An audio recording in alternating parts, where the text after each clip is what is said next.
Hi friends, welcome to ಐಜಿಸ್ cooking channel. ಇವತ್ತಿನ ವಿಡಿಯೋದಲ್ಲಿ ನಾವು ಫಿಶ್ ರವಾ ಫ್ರೈಯನ್ನು ಹೇಗೆ ಮಾಡ್ಕೊಳ್ಳೋದು ಅಂತ ನೋಡೋಣ. ತುಂಬ ಟೇಸ್ಟಿಯಾಗಿ ಹಾಗೆ ಪರ್ಫೆಕ್ಟಾಗಿ ನಾವು ಈ ಫ್ರೈಯನ್ನು ಹೇಗೆ ಮಾಡ್ಕೊಳ್ಬಹುದು ಅಂತ ಇವತ್ತಿನ ವಿಡಿಯೋದಲ್ಲಿ ನಾನು ತೋರಿಸ್ಕೊಡ್ತಾ ಇದ್ದೀನಿ. ನೋಡಿ, ತುಂಬಾ ಚೆನ್ನಾಗಿ ಬಂದಿತ್ತು ಫ್ರೆಂಡ್ಸ್. ಇದನ್ನು ಯಾವ ರೀತಿಯಾಗಿ ಮಾಡ್ಕೊಳ್ಳೋದು ಅಂತ ನೋಡೋಣ. ಅದಕ್ಕಿಂತ ಮುಂಚೆ ಇನ್ನು ಯಾರೆಲ್ಲ ಚಾನಲನ್ನು ಸಬ್ಸ್ಕ್ರೈಬ್ ಮಾಡ್ಕೊಳ್ಳೋದು ನೋಡ್ತಾ ಇದ್ದೀರಾ, ದಯವಿಟ್ಟು ಚಾನಲನ್ನು ಸಬ್ಸ್ಕ್ರೈಬ್ ಮಾಡಿಕೊಂಡು ಪಕ್ಕದಲ್ಲೇ ಇರುವಂತಹ ಬೆಲ್ ಐಕಾನ್ನ ಕ್ಲಿಕ್ ಮಾಡ್ಕೊಳ್ಳಿ ಫ್ರೆಂಡ್ಸ್. ಇದರಿಂದ ನಾನು ನೆಕ್ಸ್ಟ್ ಅಪ್ಲೋಡ್ ಮಾಡುವಂತಹ ಇದೇ ರೀತಿಯ ಇನ್ನಷ್ಟು ಒಳ್ಳೆ ವಿಡಿಯೋಗಳು ನಿಮಗೆ ಸಿಗ್ತಾ ಹೋಗುತ್ತೆ. ಬನ್ನಿ ಇದನ್ನು ಹೇಗೆ ಮಾಡ್ಕೊಳ್ಳೋದು ಅಂತ ನೋಡ್ತಾ ಹೋಗೋಣ. ಇದನ್ನು ಮಾಡ್ಕೊಳ್ಳಿಕ್ಕೆ ನಾನಿಲ್ಲಿ ಒಂದು 300-350 ಗ್ರಾಮ್ ಅಂದಾಜಷ್ಟು ಕಾಟ್ಲಾ ಫಿಶನ್ನು ಕ್ಲೀನ್ ಮಾಡಿ ತೊಗೊಂಡಿದ್ದೀನಿ. ನೋಡಿ, ಇದನ್ನು ಯೂಸ್ ಮಾಡೋಕ್ಕಿಂತ ಮುಂಚೆ ತೊಳೆದು ಮೀನನ್ನು ತೊಗೊಳ್ಬೇಕಾಗತ್ತೆ. ರವಾ ಫ್ರೈಗೆ ಯಾವ ಮೀನನ್ನು ಬೇಕಾದ್ರೂ ನೋಡ್ತಾ ಇರ್ಬೋದು. ಇದನ್ನು ಮಾಡ್ಕೊಳ್ಳಿಕ್ಕೆ ಅಂತ ಒಂದು ಬೌಲಿಗೆ ಅಚ್ಕಾರದ ಪುಡಿಯನ್ನು ಹಾಕೊಳ್ತಾ ಇದ್ದೀನಿ. ಹಾಗೆಯೇ 2 ಚಮಚ ಅಚ್ಕಾರದ ಪುಡಿ, 1 ಚಮಚದಷ್ಟು ಧನಿಯಾ ಪೌಡರನ್ನು ಹಾಕೊಂಡಿದ್ದೀನಿ. ಹಾಗೆಯೇ ಶುಂಠಿ ಮತ್ತು ಬೆಳ್ಳುಳ್ಳಿ ಪೇಸ್ಟು 1 ಚಮಚದಷ್ಟು ತೊಗೊಂಡಿದ್ದೀನಿ.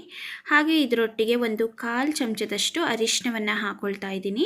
ಹಾಗೆ ಒಂದು ಅರ್ಧ ಹೋಳು ನಿಂಬೆ ರಸವನ್ನು ಸಹ ತಗೊಂಡಿದ್ದೀನಿ. ನಿಂಬೆ ರಸವನ್ನು ನೋಡಿ ಈ ರೀತಿ ಚೆನ್ನಾಗಿ ಅದರ ರಸನ ತೆಗಿತಾ ಇದ್ದೀನಿ. ನೋಡಿ, ಈ ರೀತಿಯಾಗಿ ನಿಂಬೆ ರಸವನ್ನು ಸಹ ತಗೊಂಡಿದ್ದೀನಿ. ನಾವು ಮೀನು ಫ್ರೈಯನ್ನು ಮಾಡ್ತಾ ಇರೋದ್ರಿಂದ ನಿಂಬೆ ರಸವನ್ನು ಹಾಕ್ಕೊಳ್ಳೇಬೇಕಾಗತ್ತೆ. ಹಾಗೆಯೇ ಇದರೊಟ್ಟಿಗೆ ನಾನಿಲ್ಲಿ ನೋಡಿ ಉಪ್ಪನ್ನು ಹಾಕ್ಕೊಳ್ತಾ ಇದ್ದೀನಿ. ಉಪ್ಪು 1 ಸ್ಪೂನಷ್ಟು ಸೇರಿಸ್ಕೊಂಡಿದ್ದೀನಿ. ಖಾರ, ಉಪ್ಪು, ಹುಳಿ ಸಮ ಪ್ರಮಾಣದಲ್ಲಿ ಬೇಕಾಗುತ್ತೆ. ನಾವು ಮೀನಿಂದು ಫ್ರೈ ಮಾಡ್ತಾ ಇರೋದ್ರಿಂದ ಈ ಉಪ್ಪು, ಖಾರ, ಹುಳಿ 3 ಸಹ ನಮಗೆ ಸಮ ಪ್ರಮಾಣದಲ್ಲಿನೇ ನಾವು ಹಾಕ್ಕೊಳ್ಬೇಕಾಗತ್ತೆ. ಹಾಗೆಯೇ ಇದನ್ನು ಮಾಡಲಿಕ್ಕೆ ನಾನಿಲ್ಲಿ 1 ಎಗ್ಗನ್ನು ತಗೊಂಡಿದ್ದೀನಿ. ನೀವು ಜಾಸ್ತಿ ಪ್ರಮಾಣದಲ್ಲಿ ಮೀನನ್ನು ತಗೊಂಡಿದ್ರೆ ಮೊಟ್ಟೆನೂ ಸಹ ಜಾಸ್ತಿ ಪ್ರಮಾಣದಲ್ಲಿ ತೊಗೊಳ್ಳಿ, ತುಂಬಾ ಚೆನ್ನಾಗಿ ಬರುತ್ತೆ. ನೋಡಿ, ಈಗ ಇದನ್ನು ಚೆನ್ನಾಗಿ ಮಿಕ್ಸ್ ಮಾಡ್ಕೊಳ್ಳೋಣ. ನಾವು ಇದನ್ನು ಮಿಕ್ಸ್ ಮಾಡ್ಕೊಳ್ಳುವಾಗ ಎಲ್ಲೂ ಸಹ ನೀರನ್ನು ಆ್ಯಡ್ ಮಾಡ್ಕೊಳ್ಬಾರ್ದು. ಮೊಟ್ಟೆ ಹಾಗೂ ಹುಳಿ ಏನು ಹಾಕಿರ್ತೀವಿ ಅದರದಷ್ಟೇ ಲಿಕ್ವಿಡ್ ಅಂಶ ನಮಗೆ ಇರಬೇಕಾಗತ್ತೆ. ನೋಡಿ, ಈಗ ನಾನು ಇದನ್ನು ನೀಟಾಗಿ ಬೀಟ್ ಮಾಡ್ಕೊಳ್ತಾ ಇದ್ದೀನಿ. ಈ ರೀತಿ ಬೀಟ್ ಮಾಡಿ ಪರ್ಫೆಕ್ಟಾಗಿ ಎಲ್ಲೂ ಗಂಟುಗಳಿರಬಾರ್ದು, ಆ ರೀತಿ ಮಾಡಿ ತಗೊಳ್ಬೇಕಾಗತ್ತೆ ನಾವು. ನಂತರ ನಾವು ಇದನ್ನು ಮೀನು ಮೇಲೆ ಅಪ್ಲೈ ಮಾಡ್ಕೊಳ್ಬಹುದು. ಮೀನನ್ನು ಅಷ್ಟೇ ನಾವು ತಗೊಳ್ಳುವಾಗ ತುಂಬ ಚೆನ್ನಾಗಿ ಕ್ಲೀನ್ ಮಾಡಿ ತೊಳೆದು ತೊಗೊಂಡಿರಬೇಕಾಗತ್ತೆ. ಹಾಗೆಯೇ ಅದ್ರ ಮೇಲೆ ಆದಷ್ಟು ನೀರು ಇಲ್ಲದೆ ಇರೋ ರೀತಿ ಒರೆಸಿ ತೊಗೊಳ್ಬೇಕಾಗತ್ತೆ. ನೋಡಿ, ಈಗ ಇದು ರೆಡಿ ಇದೆ. ಈ ರೀತಿ ಒಂದು ಪ್ಲೇಟನ್ನು ಇಟ್ಕೊಂಡಿದ್ದೀನಿ. ಹಾಗೆಯೇ ನೋಡಿ, ಮೀನು ಸಹ ತೊಗೊಂಡಿದ್ದೀನಿ. ಈ ಪ್ಲೇಟಿಗೆ ನಾವು ಮೀನನ್ನು ಇಟ್ಕೊಳ್ಳೋಣ. ನೋಡಿ, ಒಂದೊಂದೇ ಮೀನನ್ನು ಇಟ್ಕೊಂಡು ಈ ರೀತಿ ನಾನೀಗ ರೆಡಿ ಮಾಡ್ಕೊಂಡಿರುವಂತಹ ಒಂದು ಮಸಾಲೆ ಏನಿದೆ ಅದನ್ನು ಹಾಕ್ಕೊಳ್ತಾ ಇದ್ದೀನಿ. ನೋಡಿ, ಈ ರೀತಿ ಚೆನ್ನಾಗಿ ಮೀನಿಗೆ ಎಲ್ಲ ಕಡೆ ಆಗೋ ರೀತಿಯಲ್ಲಿ ಕೈಯಿಂದನೇ ಹಾಕ್ಕೊಳ್ಳಿ.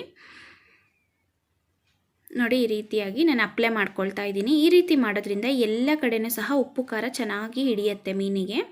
ತುಂಬ ಈಸಿಯಾಗಿ ಮಾಡ್ಕೊಳ್ಬಹುದು. ಹೆಚ್ಚು ಇಂಗ್ರೀಡಿಯೆಂಟ್ಸ್ಗಳನ್ನ ಸಹ ನಾನಿಲ್ಲಿ ಯೂಸ್ ಮಾಡ್ಕೊಳ್ತಾ ಇಲ್ಲ.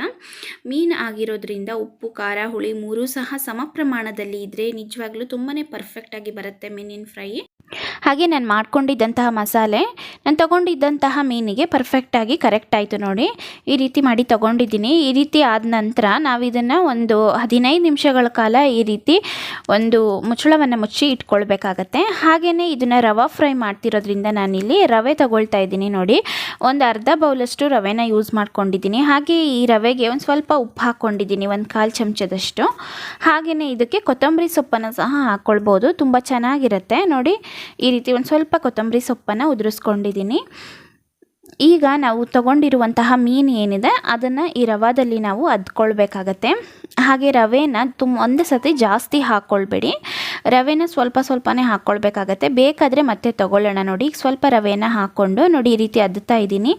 ಇದನ್ನು ತುಂಬ ಲಿಕ್ವಿಡ್ ಅಂಶನ ರವೆ ಒಳಗಡೆ ಬೀಳ್ಸಕ್ಕೆ ಹೋಗಬಾರ್ದು. ನಾವು ಈ ರೀತಿ ಮಾಡಿ ತೊಗೊಳ್ಬೇಕಾಗತ್ತೆ. ನೋಡಿ, ಈ ರೀತಿ ರವೆಯಲ್ಲಿ ಹೊರಳಿಸ್ಬೇಕು ಮೀನನ್ನು. ನೋಡಿ, ಇದೀಗ ರೆಡಿ ಇದೆ, ಇಟ್ಕೊಳ್ತಾ ಇದ್ದೀನಿ. ರವೆ ಏನಿದೆ ಅದನ್ನು ತುಂಬ ನಾವು ಲಿಕ್ವಿಡ್ಡಾಗಿ ಮಾಡ್ಕೊಳ್ಬಾರ್ದು, ಅಂದರೆ ನೀರನ್ನು ತಾಗಿಸ್ಬಾರ್ದು ಅಥವಾ ನಮ್ಮದು ಮಸಾಲೆನ ಹೆಚ್ಚದಕ್ಕೆ ತಾಗಿಸ್ಕೊಳ್ಳಿಕ್ಕೆ ಹೋಗಬಾರ್ದು. ಆವಾಗ ಎಲ್ಲ ಮೀನಿಗೂ ಪರ್ಫೆಕ್ಟಾಗಿ ನಾವು ಈ ರೀತಿ ರವೆಯನ್ನು ಹಚ್ಕೊಳ್ಬಹುದು. ನೋಡ್ತಾ ಇದ್ದೀರಲ್ವ, ಈ ರೀತಿ ರವೆಯನ್ನು ಹರಡಿಕೊಂಡು ನಂತರ ಮೀನನ್ನು ನಾವು ಎದ್ಕೊಳ್ಬೇಕಾಗತ್ತೆ. ನೋಡಿ, ಈ ರೀತಿ ಅದ್ದಿ ತೊಗೊಳ್ತಾ ಇದ್ದೀನಿ. ಆಗ ಮೀನಿಗೂ ಸಹ ರವೆ ಕರೆಕ್ಟಾಗಿ ಹಿಡಿಯುತ್ತೆ. ನೋಡಿ, ಈ ರೀತಿ ಹೊರಳಿಸಿ ತೊಗೊಳ್ತಾ ಇದ್ದೀನಿ. ಇದೇ ರೀತಿಯಲ್ಲಿ ಮಾಡ್ಕೊಳ್ಳಿ. ನಾನು ತಗೊಂಡಿದ್ದಂತಹ ಮೀನಿನ ಒಂದು ಪ್ರಮಾಣ ಏನಿತ್ತು ಅದಕ್ಕೆ ಪರ್ಫೆಕ್ಟಾಗಿ ಆಯಿತು. ನಾನು ಮತ್ತೆ ರವೆಯನ್ನು ಯೂಸ್ ಮಾಡ್ಕೊಳ್ಳಿಲ್ಲ. ನೋಡಿ, ನೋಡಿ ಈ ರೀತಿಯಾಗಿ ಮಾಡಿ ತೊಗೊಂಡಿದ್ದೀನಿ. ನಾನು ತೊಗೊಂಡಿದ್ದಂತಹ ಒಂದು ಅರ್ಧ ಬೌಲಷ್ಟು ರವೆ, ತೊಗೊಂಡಿದ್ದಂತಹ ಈ ಒಂದು 6 ಪೀಸ್ ಮೀನು ಏನಿದೆ ಅದಕ್ಕೆ ಪರ್ಫೆಕ್ಟಾಗಿ ಆಯಿತು. ಈಗ ಇದನ್ನು ಫ್ರೈ ಮಾಡ್ಕೊಳ್ಳೋಣ. ನಾನಿಲ್ಲಿ ಡೀಪ್ ಫ್ರೈ ಮಾಡ್ತಾ ಇಲ್ಲ, ನೀವು ನೋಡ್ತಾ ಇರ್ಬೋದು.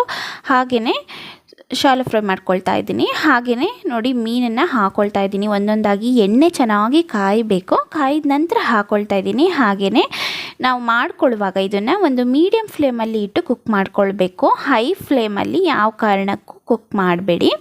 ನೋಡಿ ಮೀಡಿಯಮ್ ಫ್ಲೇಮಲ್ಲಿ ನಾನು ಇದನ್ನು ಬೇಯಿಸ್ಕೊಳ್ತಾ ಇದ್ದೀನಿ. ಇದು ಒಂದು ಹಾಕಿಬಿಟ್ಟು ಒಂದು 2 ಮಿನಿಟ್ಸ್ ಆದ ನಂತರ ಈ ರೀತಿ ತಿರುಗಿಸಿ ಹಾಕ್ಕೊಳ್ಳಿ. ಆವಾಗ ಚೆನ್ನಾಗಿ ಫ್ರೈ ಆಗಿರುತ್ತೆ. ನೋಡಿ ಎಣ್ಣೆಯಲ್ಲಿ ಈ ರೀತಿ ರೋಸ್ಟ್ ಆಗಿರುತ್ತೆ, ತುಂಬ ಚೆನ್ನಾಗಾಗುತ್ತೆ ಫ್ರೆಂಡ್ಸ್. ಎಣ್ಣೆನೂ ತುಂಬ ಜಾಸ್ತಿ ಯೂಸ್ ಮಾಡಬೇಕು ಅಂತ ಏನಿಲ್ಲ. ಒಂದು 3ರಿಂದ 4 ಸ್ಪೂನಷ್ಟು ಎಣ್ಣೆನ ಹಾಕ್ಕೊಳ್ಳಿ, ಅದರಲ್ಲೇ ಎಣ್ಣೆ ಇನ್ನೂ ಉಳ್ಕೊಂಡಿರುತ್ತೆ. ನೋಡಿ ಈ ರೀತಿ ಚೆನ್ನಾಗಿ ತಿರುಗಿಸಿ ಹಾಕ್ಕೊಂಡು ಫ್ರೈ ಮಾಡ್ಕೊಳ್ಬೇಕಾಗತ್ತೆ. ಒಂದೇ ಸೈಡು ಬಿಡೋಕ್ಕೆ ಹೋಗಬೇಡಿ, ಬೇಗ ಸೀದ್ ಹೋದಂಗೆ ಆಗಿಬಿಡತ್ತೆ. ನೋಡಿ ಈ ರೀತಿ ತಿರುಗಿಸಿ ಹಾಕ್ಕೊಂಡು ಕುಕ್ ಮಾಡ್ಕೊಳ್ಳೋದ್ರಿಂದ ಎರಡೂ ಸೈಡು ನಾವು ಪರ್ಫೆಕ್ಟಾಗಿ ಬೇಯಿಸ್ಕೊಳ್ಬಹುದು. ನೋಡಿ ನಾನು ಈ ರೀತಿ 3ರಿಂದ 4 ಸರಿ ಈ ರೀತಿ ತಿರುಗಿಸಿ ಹಾಕ್ಕೊಂಡು ಬೇಯಿಸ್ಕೊಳ್ತಾ ಇದ್ದೀನಿ. ನಾನು ಹಾಕ್ಕೊಂಡಿದ್ದಂತಹ ಎಣ್ಣೆನೂ ಸಹ ಪರ್ಫೆಕ್ಟಾಗಿ ಆಗಿತ್ತು. ನೋಡಿ ಡೀಪ್ ಫ್ರೈ ಮಾಡೋಕ್ಕಿಂತ ಈ ರೀತಿ ಫ್ರೈ ಮಾಡ್ಕೊಳ್ಳೋದು ಬೆಸ್ಟ್ ಅಂತಲೇ ಅನಿಸುತ್ತೆ ಫ್ರೆಂಡ್ಸ್. ತುಂಬ ಚೆನ್ನಾಗಿ ಬಂದಿತ್ತು. ನೋಡಿ ತುಂಬ ಚೆನ್ನಾಗಿ ಬಂದಿದೆ. ಖಂಡಿತವಾಗ್ಲೂ ಸಹ ಇದೇ ರೀತಿಯಲ್ಲಿ ಟ್ರೈ ಮಾಡ್ಕೊಳ್ಳಿ. ಹಾಗೆ ಹೇಗೆ ಬಂತು ಅಂತ ನನಗೆ ಕಾಮೆಂಟಲ್ಲಿ ತಿಳಿಸಿ. ವಿಡಿಯೋ ಇಷ್ಟ ಆಗಿದ್ದರೆ ಲೈಕ್ ಮಾಡಿ, ಚಾನಲ್ನ ತಪ್ಪದೇ ಸಬ್ಸ್ಕ್ರೈಬ್ ಮಾಡಿಕೊಂಡು ಸಪೋರ್ಟ್ ಮಾಡಿ. Thank you.